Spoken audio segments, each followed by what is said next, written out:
Last week, we told you about how the Israeli tech sector has fared in the wake of the war in Gaza. This week, we focus on the defense tech industry specifically, and how it's been affected by over 150 countries around the world speaking out against Israel for the way it has prosecuted the war, with some imposing sanctions.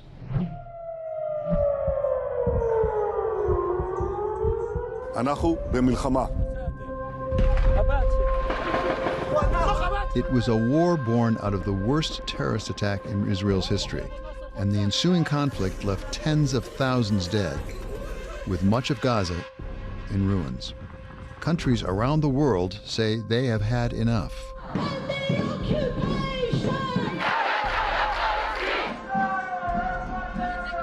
Deux années de souffrance indicible endurées par les Palestiniens à Gaza. La aprobación urgente de un Real Decreto Ley que consolide jurídicamente el embargo de armas a Israel.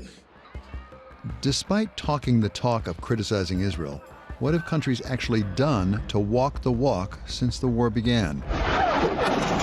Well, it turns out that the world wants more Israeli weapons than ever before. In 2024, defense exports were valued at nearly $15 billion. That's the highest in the country's history. And though much of that demand comes from the United States, it's far from the only country lining up at Israel's door. Chancellor Merz in Germany has said that his goal by 2030 is to have Germany be the most powerful army in Europe. The problem is something like 40 to 50% of young Germans say they don't want to serve in the army. So if they don't have the personnel, what exactly is Germany going to be investing in? They're going to be investing in technology capabilities. And Israel is on the cutting edge of those technology capabilities. Dan Senor is host of the Call Me Back podcast and authored Startup Nation and the Genius of Israel. How do you square the continued strength and even growth of the tech startup sector in Israel with some of the denunciations from other countries during the war, even calls for boycotts? I think a lot of those calls for boycotts have been largely performative. So, for instance, at the height of the war, you had countries like France and Germany say, we are going to stop supplying arms to Israel. We're going to change our defense relationship with Israel. Now, the reality is, most of those countries that you heard make those performative statements weren't selling much to Israel. I would say that an embargo is never the way to impose things on another country. Boaz Levy is the CEO of Israel Aerospace Industries, the second largest defense contractor in Israel.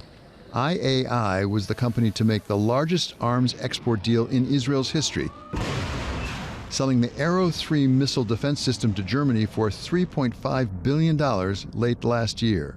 We are not afraid from embargo, but we don't like it as well.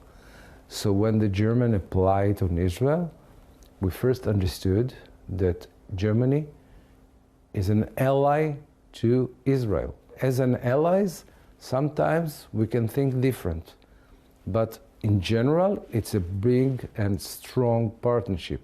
That's why it never influenced our capabilities. It never stopped the project. It never reduced any effort. And that's why after 2 years, on the very same day that we promised that the system will be deployed on the German soil, we did it, and we did it very successfully. Keep in mind, there are two laboratories today for the future of warfare. It's Ukraine and it's Israel. Many governments in many countries, they may be critical of how Israel conducted some of its warfighting, some of its defense, but at the end of the day, they all find it extremely impressive. They understand it's the future of warfare, and they want to piggyback onto Israel's success because it has implications for their own countries.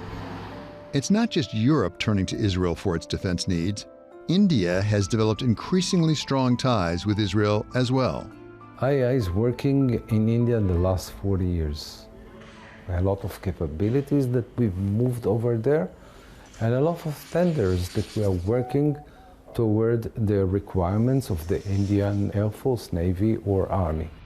I believe that the relationship between Israel and India is very strong and is based on these commercial capabilities that we've built together. When Modi came to power in India, he basically said India should be working closely with Israel. The diplomatic tensions were long behind them. India really had Israel's back during the last 2 years of this war. I know Israel sees India as one of the key customers of many of the interesting technologies. Israel can provide the technology and the capabilities to this big country with a big population. As with all business, it's a question of both demand and supply. The demand for armaments is up in places like Europe, and Israel is supplying more and better weapons in response to the urgent needs of the battlefront. We're always in conflict and constantly fighting, and that allows us to have a battlefield lab. Colonel Yishai Cohen is the head of planning, economics, and IT at the Israel Ministry of Defense. All our systems are always going through this conflict and really being tested in the field. So that learning curve that we always improve our systems during that conflict allows us to really reach not only combat-proven systems, but combat-improving systems. That is, that they've been improved throughout the course of the conflict, and we reach the next phase with a better system. What's happened during the last war, I believe that we demonstrated to ourselves and to the world that this technology really worth. It's worth to invest in that, because at the end of the day, it gives you some superiority. And now we take those systems that are combat proven and actually deliver them to the world in order to protect their people against ballistic missiles, against other threats as well. Israel is known to be the startup nation, and many of these startups have a lot to bring to the entire ecosystem in the world. With the rise of many defense startups here in Israel, I'd say we are currently engaging with more than 300 startups. Just before the war, the number was almost half of that, was 170. One of the defense technology companies born of the war in Gaza is Eyes Atop, launched by Oster. Eyes Atop is a platform we built to help bring new drones technology into the battlefield. We want to bring the best technology that exists out there to the warfighter at the edge. And I believe many of the other Western countries realize it's not just about who has the best technology, it's who is capable of bringing the best technology that is out there to the hands of the soldier who actually need it. Oster was inspired by his brother, who died on the Lebanon war front. This is my younger brother, Biton. He was 23 years old, almost 23 years old, when he was killed in action. His team was the first one to go into Lebanon, and he was basically the first casualty of the war in the northern front after the ground invasion started. And the story,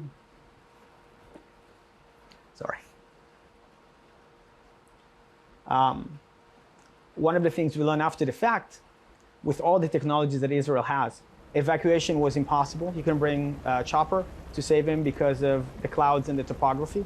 So his evacuation took 6 hours of heroic effort from his teammates until they were able to bring him back. And that's where Eyes Atop trying to kind of bridge this gap.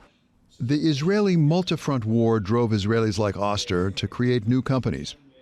But for others, it's meant redirecting their efforts from civilian to military purposes. Before October 7, if you'll ask me what will be our focus, I will never tell you that defense will be part of our portfolio of products. Moshiel Biton is the CEO of Adionics, a company that focuses on optimizing batteries. He pivoted to working in defense tech right after the war in Gaza started. You can always look on the bright side on anything that you have in life, and we are looking on that specific part, how we can maximize the success. Maybe it's a bit, it's not fair, and I agree. From that very dark moment, we want to grow and to build positive and to bring light to the world. Being in San Francisco, everybody talks about mission. So we, in our previous company called Topingo, we basically got college students in America their food faster, right? But the vibe or the narrative was we're changing the world. And I think in a sense we did make some changes, but it was very different. And now when we're actually dealing with human lives, I think it changes a lot. For defense primes like IAI and Elbit Systems, the demand is higher than ever. Kobi Kagan is Elbit Systems' CFO. We have $3 billion increase in our order book from around $22 billion to $25 billion, mostly from international orders which we just 2 weeks ago announced, the $2.3 billion. This is the biggest order Elbit has ever received. An additional $1.6 billion order from a European customer, which we announced back 3 months ago. That is an evidence to the growing interest in our solutions in the international market. IAI is delivering 80% of its goods to overseas. Only 20% is for Israel requirements.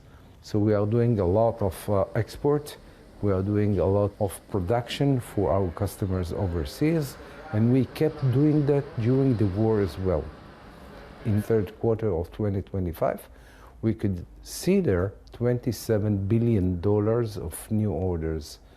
And this is actually the largest backlog we ever had. Despite all the talk around the world about condemning Israel's prosecution of the war, it turns out that, when it comes to defense, what really matters for any country is walking the walk of protecting its people. And that comes down to what will work and what's been proven to work in combat situations. We've seen our technology working, and we've seen that qualitative edge that I speak of working, whether it's with air defense systems versus ballistic missiles versus UAVs and drones, whether it's space capabilities, and whether it's attack systems. Those are all technologies that worked excellently.